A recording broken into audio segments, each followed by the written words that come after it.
The title is not clickbait. This is a true story that happened about 9 years ago. It was the morning before one of my days of 7th grade.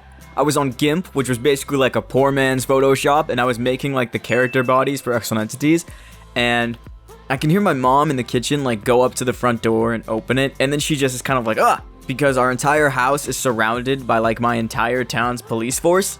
And what do you even do in that situation? And then it's just kind of quiet, and then all I hear is my brother like barreling down the stairs, and he's like, "Hey, sorry, they're for me." It's like, what do you mean they're for you? And basically, he was saying some choice words on Xbox Live, and someone was so angry that they hacked into his Skype, got his address, doxed him, and then called our local police force. I just remember like the policewoman coming up to me and being like, "Hey, what are you doing?" And I was like, "I'm making my show." And she was like, "Cool.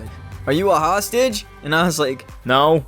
And she was like, "Oh man, it's telling the truth." So, great. Now, the crazy part of this story is that despite not being the one who did it, I was the one that got punished. The police took my computer, hacked into my Skype, and got all of my details so they could keep like a detailed log of all my messages. And then they deemed one of my online friends like a breach in security and basically thought that he was gonna come like kidnap me. So they were like, "You need to ban your son from Skype."